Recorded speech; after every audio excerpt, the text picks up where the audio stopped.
समाज समय के साथ विकसित होता है और इस निरंतर बदलते समाज में इंसानों की आवश्यकताओं के अनुसार आवश्यक परिवर्तन होते हैं। भारतीय न्याय संहिता 2023 इसी का परिणाम है। यह भारतीय विधायिका का सबसे महत्वपूर्ण निर्णय है, जिसने ब्रिटिश युग से चले आ रहे पुराने कानूनों को खत्म कर दिया है और आज के समाज की वर्तमान जरूरतों के अनुसार भारतीय न्याय संहिता BNS को भारतीय दंड संहिता IPC की जगह लागू करने के लिए बनाया गया है। BNS के उद्देश्य और लक्ष्य। आज के समाज और नागरिकों को ऐसे नए कानूनों की आवश्यकता है जो वर्तमान समस्याओं से बिना देरी के निपटने में सक्षम हो तथा निष्पक्ष न्याय सुनिश्चित कर सकें। पुराने आपराधिक कानून ऐसा करने में अक्षम थे, जिसके परिणामस्वरूप 2023 में संसद ने BNS को नए आपराधिक कानून प्रदान करने के उद्देश्य से अधिनियमित किया गया और इसके द्वारा भारतीय दंड संहिता 1860 की जगह ली गई। BNS के तहत नए अपराध।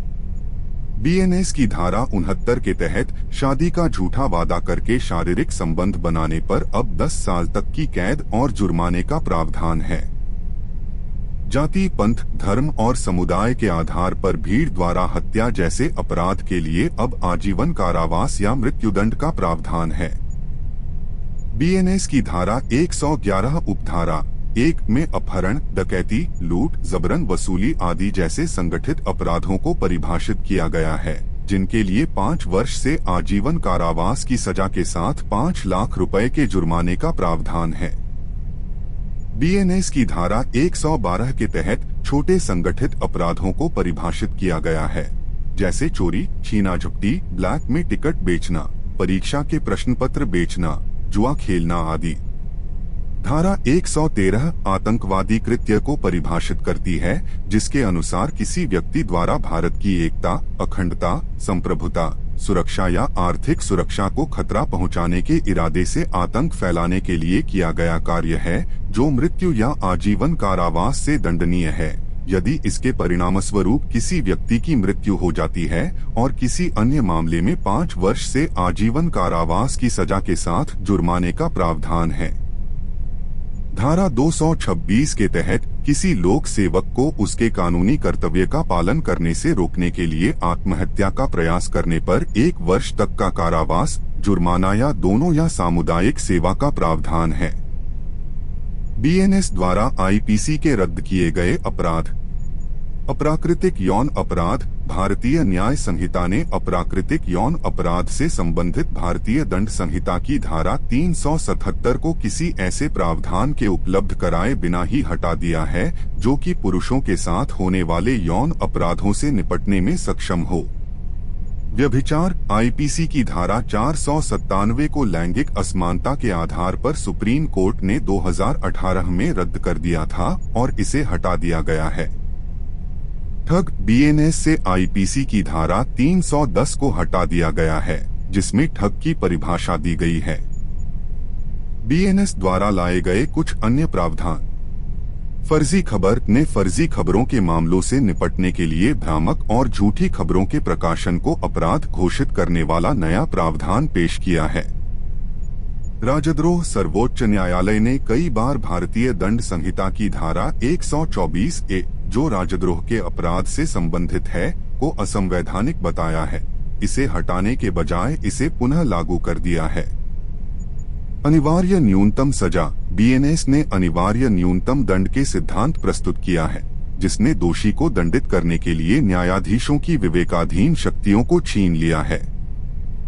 सार्वजनिक संपत्ति को नुकसान पहुंचाना। BNS के तहत अब सार्वजनिक संपत्ति को नुकसान पहुंचाने पर नुकसान के बराबर ही जुर्माना लगाया जाएगा। भारतीय न्याय संहिता की मुख्य विशेषताएं। सरल और स्पष्ट। पहले भारतीय दंड संहिता में एक धारा अपराध को परिभाषित करती थी और दूसरी उसकी सजा का प्रावधान करती थी, लेकिन अब BNS में जो धारा अपराध को परिभाषित करती है और वही उसकी सजा का प्रावधान भी करती है। आधुनिक अपराधों के लिए दंड का प्रावधान। BNS वर्तमान समय की समस्या से संबंधित अपराधों से निपटने के लिए पर्याप्त प्रावधान उपलब्ध कराती है। पीड़ितों की सुरक्षा के लिए बेहतर अधिकार। बीएनएस में पीड़ितों की सुरक्षा और पुनर्वास सुनिश्चित करने के लिए पहले से अधिक मुआवजा प्रदान करने वाले प्रावधान जोड़े गए हैं। महिलाओं और बच्चों से संबंधित अपराधों के लिए विशेष प्रावधान। बीएनएस महिलाओं और बच्चों से संबंधित अपराधों जैसे यौन उत्पीड़न, घरेलू हिंसा, नाबालिग बच्चे का अपहरण, वेश्यावृत्ति और बंधुआ मजदूरी आदि के लिए सख्त से सख्त सजा का प्रावधान करती है। जुर्माना लगाकर छोटे मोटे अपराधों में रिहा करना। अदालतों से लंबित मामलों के बोझ को कम करने के उद्देश्य से बीएनएस में छोटे और मामूली अपराधों के संबंध में जुर्माना अदा करके रिहाई का प्रावधान कर दिया है। सुव्यवस्थित कानूनी प्रावधान। बीएनएस बिना किसी देरी के न्याय सुनिश्चित कर भारतीय नागरिक सुरक्षा संहिता जैसे प्रक्रियात्मक कानून की सहायता के लिए सुव्यवस्थित प्रावधान प्रदान करती है। बीएनएस का कानूनी व्यवस्था पर प्रभाव।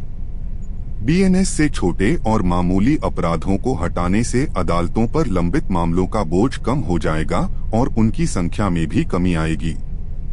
बीएनएस में कानूनी प्रावधानों को बहुत सरल और स्पष्ट भाषा में प्रस्तुत किया गया है, जिससे कि सामान्य व्यक्ति भी उन्हें आसानी से समझ सकता है। बीएनएस भारत की कानूनी व्यवस्था को वैश्विक मानकों पर खरा उतारने का ईमानदार प्रयास है, जो आधुनिक समय की चुनौतियों का सामना करने में सक्षम है। बीएनएस पर पूछे जाने वाले प्रश्न। बीएनएस क्या है? बीएनएस एक सुव्यवस्थित आपराधिक कानून है जो विभिन्न प्रकार के अपराधों को परिभाषित करता है और उनके लिए दंड का प्रावधान करता है।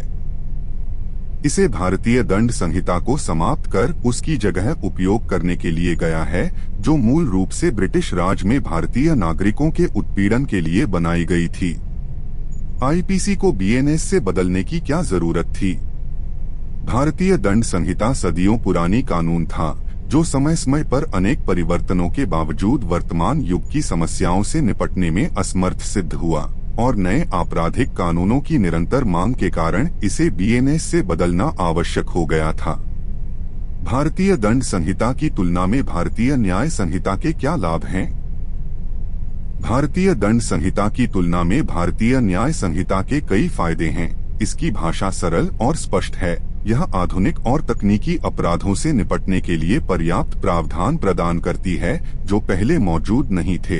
इसका उद्देश्य न्यायिक प्रक्रिया में तेजी लाकर पीड़ितों को राहत प्रदान करना और न्यायालयों पर लंबित मामलों के बोझ से मुक्ति दिलाना है।